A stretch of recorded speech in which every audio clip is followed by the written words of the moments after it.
Today, she's getting a big intercooler.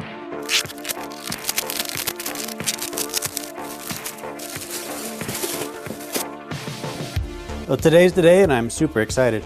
This is a 4-inch thick intercooler for the SRT4/PT Cruiser. I've been debating getting one of these for a while, but the time was right and I pulled the trigger and I'm super excited. This thing looks really well built. Once I get the stock intercooler out, I'll put them side by side so you guys can tell. Let's do it. Each side has 3 of these 7mm fender screw things. And there's one on the bottom. And then 4 up here. Once the grill is off, you have 2 Phillips screws. Then the bumper should just come on down. Moving underneath the car, we're going to take that hose clamp off right there. We're going to take that hose clamp off there. And then there's some bolts tucked up in that general area. That should be loose enough. There we go. All right, so the book says you got to drain the radiator and remove the radiator. I don't want to do that, so I'm going to try to see if I can work around it. Knowing me, that's going to backfire, but I'm going to try it anyway.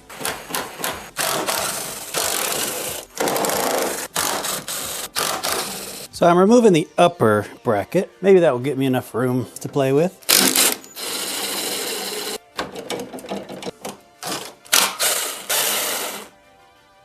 This at least will give us some wiggle room. And if I do end up needing to drain and remove the radiator later, I can do that. Fine, I'll drain it.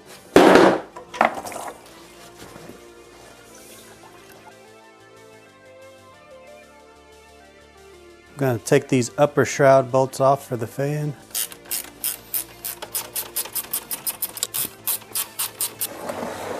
Back underneath, we've got to take that bolt off. The one on the other side is missing, so I don't have to worry about that one. I do need to take the lower radiator clamp off and take this hose out of there. Shroud bolt. There's a connector right here I'm going to disconnect. And I should be able to wiggle the shroud now up through the top.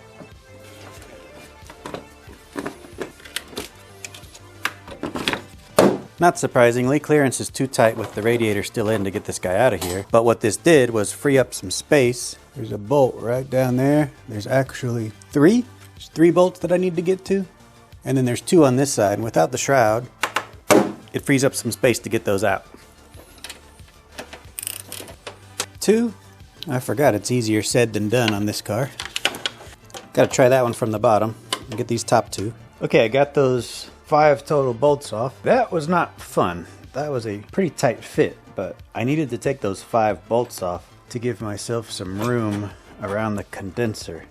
The condenser is mounted to the radiator, and I have a feeling I'm going to need as much wiggle room as possible to get all this stuff out. So let's try the shroud again.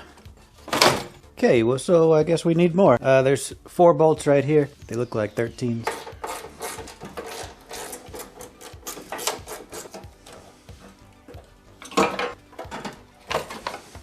There we go. Got the fan out. Okay, so the radiator is attached to the charge air cooler right there. On this side, one of the bolts I took off for the shroud is actually a mounting bolt for the charge air cooler. So I just need to take this one off and we should be good to go. Here we go. There is the radiator. I'm going to pull up on the condenser just a little. I don't want to pull the lines too much, but I need the condenser to kind of sit up out of the way while I yank the charge air cooler off. Put that there to try to secure it a little. All right, all the clamps are released. The charge air cooler is loose, but dang, this is hard to get out. And it's not really the condenser causing me any issues. That's pretty much as out of the way as it's going to get. So I'm going to bite the bullet and take off this lower radiator plate. I didn't really want to take this off as it's the only thing left tying the front of the car together. But we'll give it a shot, see if we get some extra room somewhere. That definitely cleared up some room. And it looks like the car is not going to split in half on me, so I think we're good.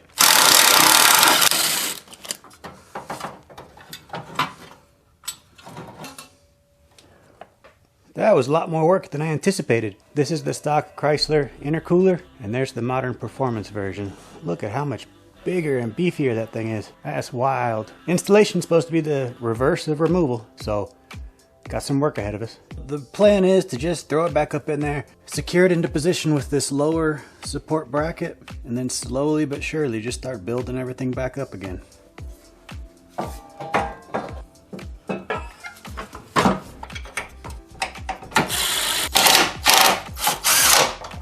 Gonna need to take these clips off,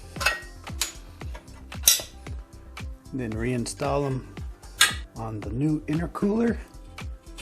That hose down there is pretty well tucked on. I'm gonna slide it up on there a little bit more to help with alignment, but we gotta get these holes to match up also. The radiator has little tabs, it's gonna fit down in there. So the easier time we make it now, easier time we'll have in the future. Go ahead and get the condenser back where it needs to go.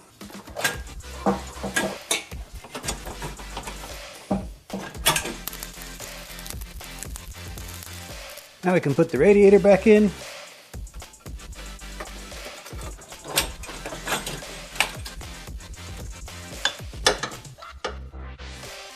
Oh yeah, there's one on this side.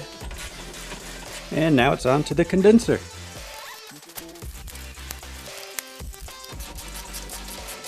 Last bolt. All right, condenser secured, charger cooler secured. Okay, I put the cold side charge air pipe back on there. It was kind of boring, so I didn't want to subject you all to that. Radiator fan going in now. Here we go. Bolts are started, so I'm going to get underneath it to finish the bottom ones. Okay, I got the bottom all secured, bottom fan shroud, the lower hot side intake pipe, the lower coolant pipe. I'm going to put the upper one on here, just so I don't forget anything. Now I'm gonna start putting back the support brackets. Now we can take the upper bracket. It's a little bit of a struggle. There's the nut for the horn. Go ahead and get this guy back on there. Can't forget to top the fluids off. Dang. Good Lord. All right, I call that a successful venture. This thing's pretty light. The new one's a little bit heavier. Oh well. So all I have to do now is put the grill back on and put the bumper. That's kind of some boring stuff, and you guys saw it already at the beginning, so I'll make the end of the video right here. If you stuck around till the end, thanks for hanging out with me. I know this car isn't everybody's cup of tea, but it's a very fun car to work on because they make tons of aftermarket parts for it, and it has a lot of go-fast potential. Anyway, if you have any questions, leave them down in the comments below. And as always, thank you for watching.